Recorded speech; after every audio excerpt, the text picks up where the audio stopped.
Perfect.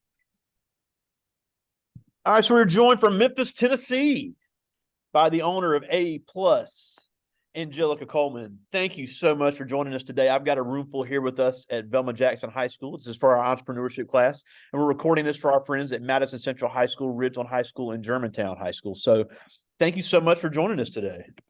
No problem. Thank you for having me. Now, before we get into your business, because it is very interesting, something kind of different, take us back to your background, because you are originally from Memphis. You're still in Memphis. You went to Whitehaven High School there in Memphis, and then kind of took a non-traditional track into entrepreneurship. So tell us about your educational background and how you went into business for yourself and decided to start your own business. No problem. So, of course, like you stated, I am from Memphis, Tennessee. I graduated from Whitehaven High School. I attended Austin Peay State University where I met Greg.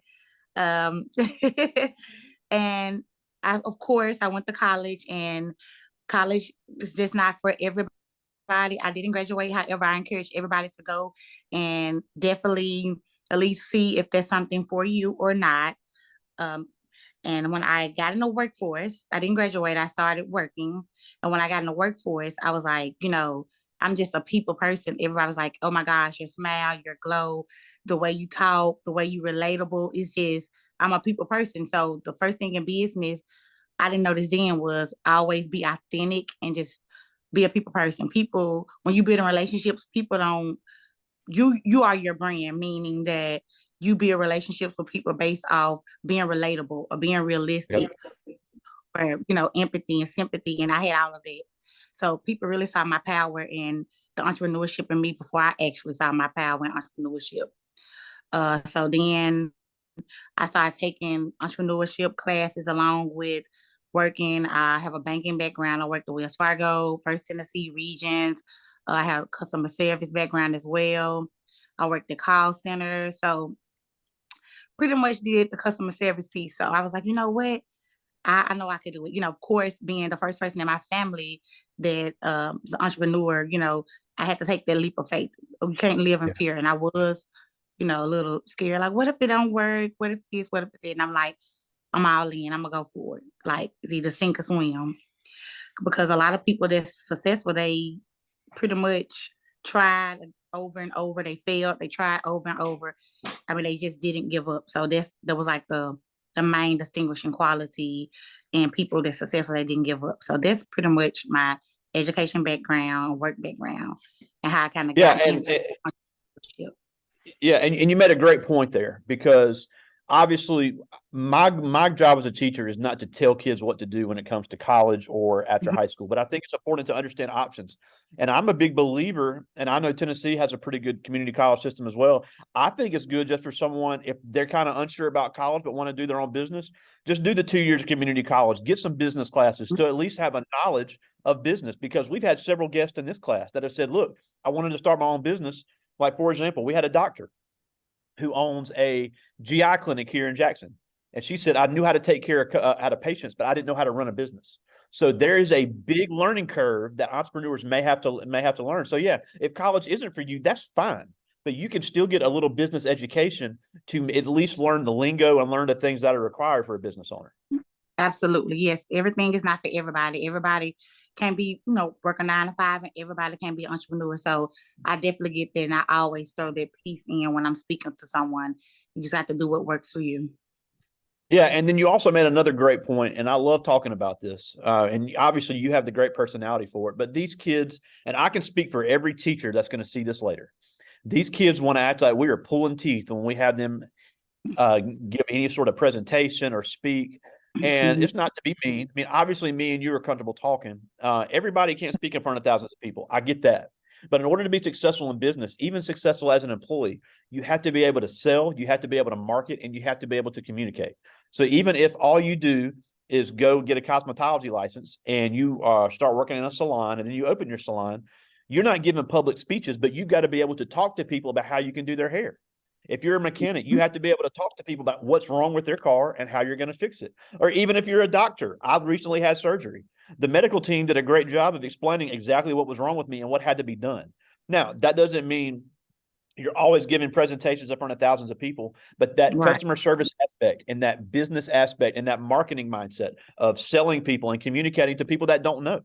And I know, and you said you talked about being in banking. I think that's a great job for people to start in, to learn kind of the Mhm. financial lingo, to learn the business lingo. So, um, Absolutely. what other aspects of face-to-face customer service have you seen that people really are lacking in, but has helped you? Because obviously you don't need a college degree to be an entrepreneur. Absolutely not. So I think just basically just being a customer, like that consumer piece. When you go to places, when you spending your money, you always think about how people treat you. Like if I know I'm shopping somewhere, I'm gonna give them the top notch, like top tier customer service because it's 1,000 other places you could have went or been, but you here with me. So you just always you treat people as you want to be treated. You always put yourself in their customer shoes, and that's how I navigate through life in general. Like I always feel like, hey, would you want someone to do that to you, or how would you feel? I always put myself in people's shoes. All right, so let's talk about A plus, because you've got your hands on a lot of things there with your Yeah. business area. So you do loan writing, you do mobile notary, auto brokerage, and freight brokerage. So take me through all four of those, because I'm familiar with what notaries are, but the other three I'm kind of foggy on. So what is Okay. auto and freight brokerage? Because that's not really something I've heard of.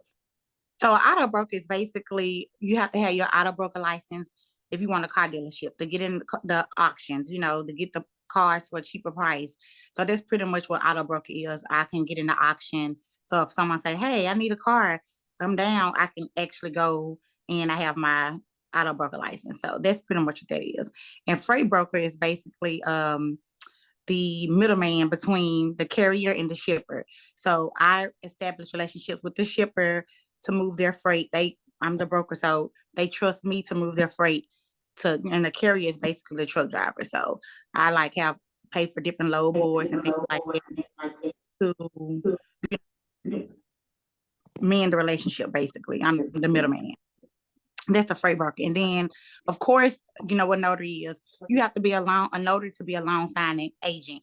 That's what it is. A loan. Oh, Yes. okay. And basically, it's another name for notary, but you have more duties. You can do more things. Like when people closing on their homes, I can sit with them and go over the paperwork, make sure they sign it in the right place, put my signature there, just that extra witness. So it's basically a notary, but you do have a little more duties.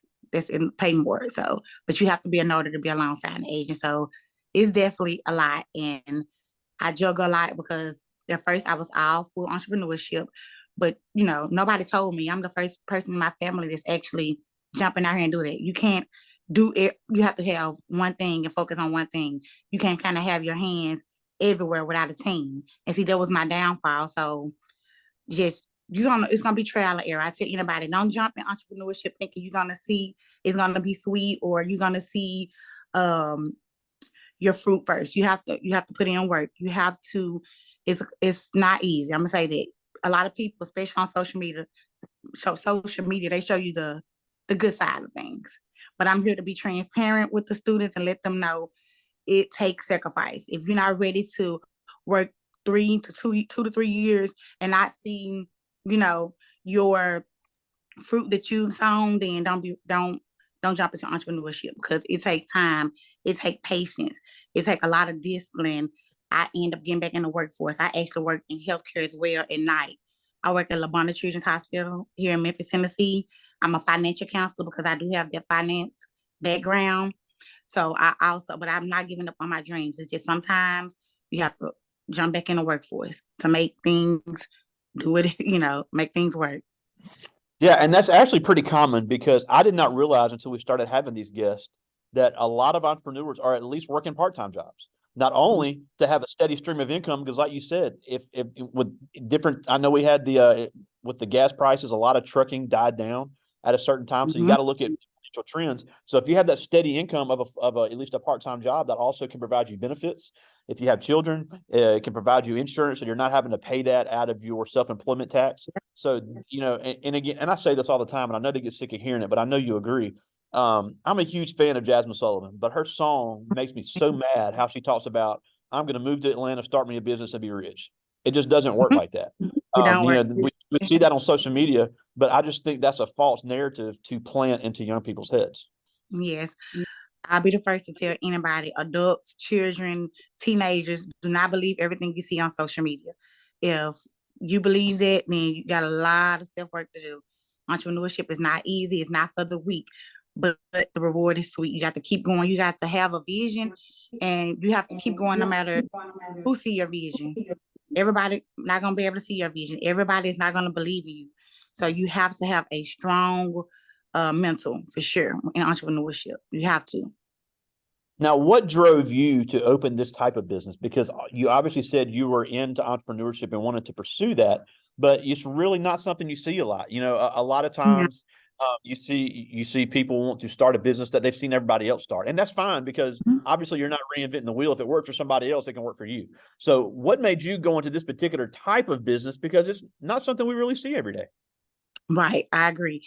So when I was in banking, we a banking, you could be a notary. Like the bank will train you and you become a notary. So I saw that and I was like, okay, And I saw the type of documents they was notarizing. I saw how a notary is very vital, like very important to Oh, documents. absolutely. So Yeah. I saw that in banking, but when you left the banking world, like if you worked at a bank and you left the institution, then you no longer can be a notary.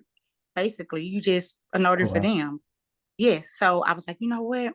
I like that. I like the type of relationships you can build with, being a notary and the type of information that you can learn with the certain documents. So I'm become a notary. So I looked it up and became a notary. And then I joined all these notary association groups and I saw like how you can venture out to all these other things just by being a notary. So I was like, okay, I'm gonna get into that. So yeah, you can do like home inspection, like your first home inspection and walkthrough.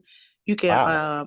be the photographer for you can do so much with like just being a notary. And like I have made so many meaningful relationships with doing notaries. And I tell people all the time, just like you and I, like, who would have thought that I would be right here where I'm basically doing speaking for your students.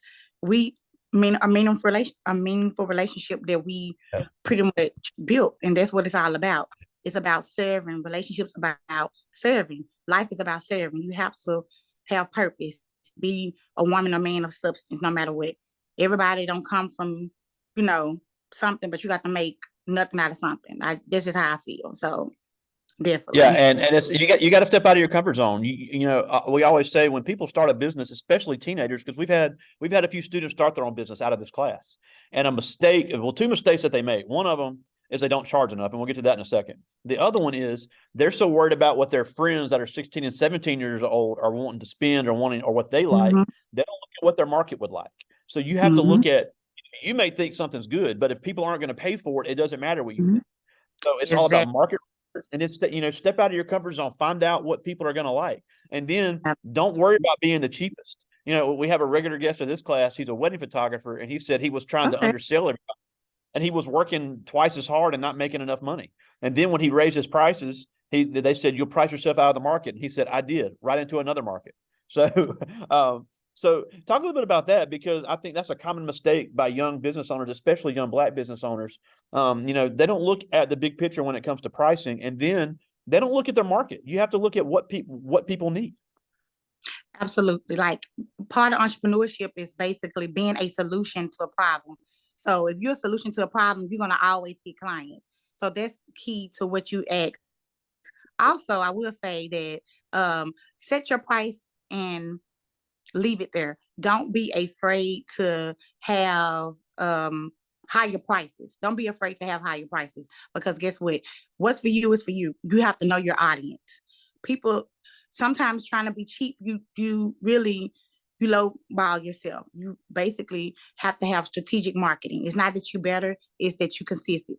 That's just what it is. Strategic marketing. Like every chance you get, market. I wear my shirt. Like if I'm going to work out, I wear my business shirt with my logo on it to work out. If I'm going to an event where I know people are gonna be at, I wear my shirt. It's about branding yourself. It's about marketing. And in entrepreneurship, you have to learn how to strategic marketing. That's what it is. Stand out. Like I know you said, Um, a lot of teenagers that have their business, they worry about their friend. You cannot worry about anything. You got to keep your mind focusing on your business. And I say that because I know about that firsthand. My daughter, she's 10, well, she's 12, but she had her business since she was 10 years old. And she don't Wow. understand entrepreneurship. Yeah, she have a website too. I'm gonna give it to you so you can take a look at it if the students want to look at it. She's 12 now, but she's been having it since 10. She have a website. She did a photo shoot. Everything I did for my website and my business, I allow her to do. Because if you're gonna do it right, do it big, or don't do it at all. That's just how I feel. Um, she make lip gloss, and she was like, "I'm not getting any orders, Mom. I don't want to do it anymore." I said, "Listen, entrepreneurship, you could be making 7 days a week. You can have clients, and then for 2 weeks you don't have none." I was like, "That's how entrepreneurship works. You have to continue to market yourself, whether you getting clients or not." I was like, "Just build your brand, focus, be determined, always go to seminars, and always learn. It's always a learning piece there. You always can learn. If it's not from other people you can learn by watching shows or going to seminars. I keep myself busy into seminars. You can never learn too much. You never know who you may meet, who might be that perfect person to help your business, you know, go to the next level. So I always say, tell them, do not worry about what their friends think. Nobody, really nobody, because it's your business. This is your vision. Sometimes your family might doubt you. Why you putting all their money into that, or why you putting all the trust in it? They won't see it. You have to see the vision, and you have to go for it. Go Yeah. run. And you can do small things that will allow you to charge more. People are willing to pay for what is perceived value. If they know you can offer more, they're going to pay more. If Mm-hmm. if you have a professional looking website based on one that's hard to navigate, they're going to be Mm-hmm. like, look, this is a professional person. I'm willing to pay a little bit more. So it's amazing how just small things can make you, Things. even if it's just $5, $10 a sale, you multiply that by a few hundred, that's that much more money you make. Absolutely. That's so true, Greg. I say all the time, stand out. Don't be the same. Don't follow the crowd. Do things people not willing to do. While they partying, you do this. While they sleep, you do this. I tell it to myself. I tell it to my daughter all the time. You have to just really stay focused, and you have to stay hungry, because it's always somebody somewhere doing what is willing to do what you're not doing. So just stay focused. So I definitely agree with that. Now, before I get to the students' questions, I do have one last thing I wanted to talk about is for things that you don't know how to do. So obviously you're a one-person show. You talked about, expanding your team, maybe having employees, even just part-time employees in the future. So if Right. there are things in business you did not know how to do, how did you learn to do it? Or did you outsource that to maybe another small business to do for you? That's a good question. So basically, the things that I didn't know how to do, and it's stuff that I still be like, oh my gosh, how you do that? I keep myself rooted in groups. Well, I keep myself rooted with like-minded people. Like if I see a notary group, I'm joining it. If I see a freight broker group, I'm joining it, because it's always something that I can share to help people, or people can share to help me. So just keep yourself surrounded around like-minded people, and always look for resources. The resources are here. You just have to, they're not going to fall in your lap. You have to always be open to go to seminars, like I stated earlier, or look for it. So that you can YouTube things as well, call around, Google. You just have to really be creative when it comes to your business. No matter what type of business you have, be creative. And I know sometimes, like you stated, a lot of people can't speak, don't like public speaking. They don't like speaking in front of crowds. They get nervous, and that's okay, because me and you had to be nervous in front of people in order to get where we are now. Like, so you can always, be scared, but just have a brave heart. We all have a fear.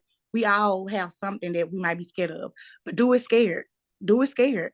And you'll be so surprised how I come out. So surprised. So, yeah. Absolutely. Absolutely. Well, I do have a couple of questions from the students. This is Okay. Braylon. He's one of our band members here at Velma Jackson. He's in ninth grade. And he asked, did you ever come to a point that you thought your business wasn't going to be successful? And if you did, how did you push through that? That's a good question. It's kind of yes and no. When I was doing it, you get that excitement when it first started, everybody like, oh, you the new person, you're sharing your website, you got all this new energy and excitement. So you're like, yes, it's gonna work. But then the first time you get slow, you're like, dang, was this really for me, or is this really gonna work? So I have had my doubtful moments and times.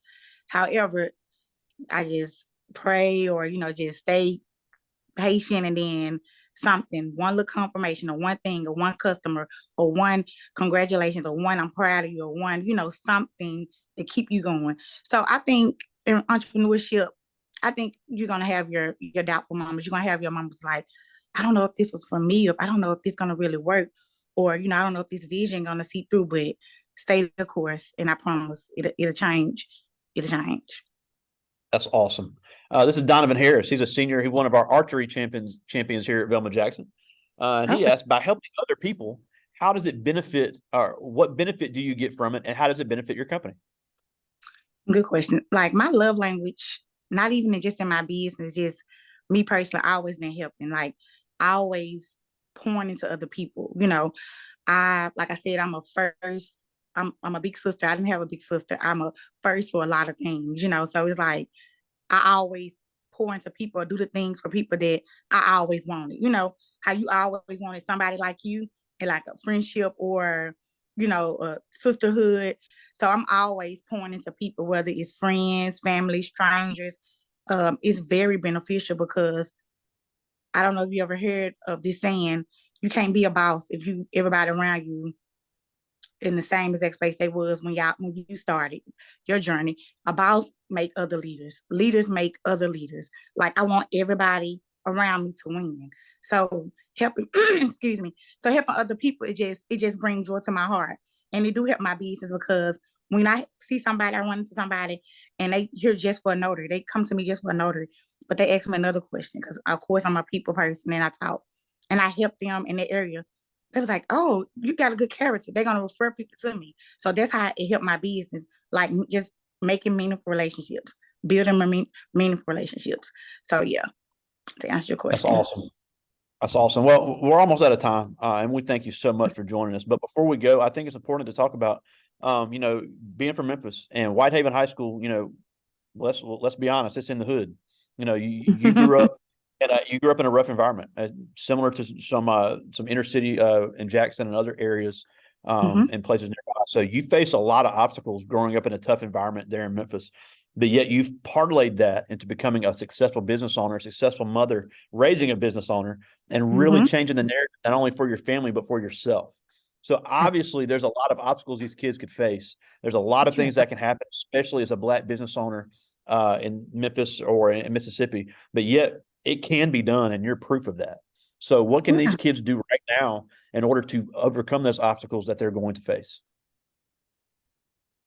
I always say nothing that's worth having gonna be easy, and you're gonna have obstacles in life. Like so, I say just write a goal down.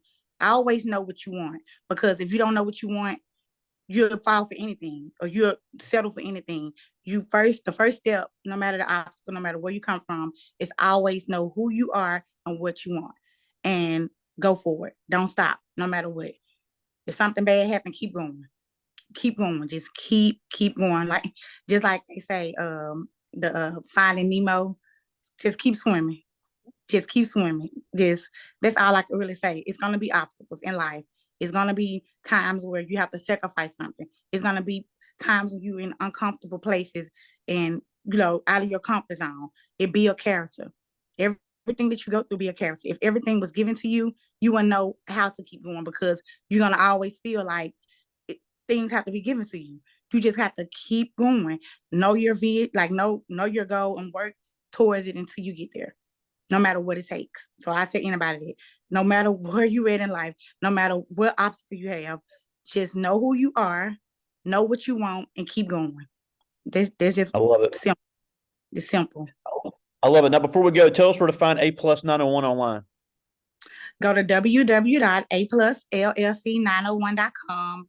Also, I do have social media platforms.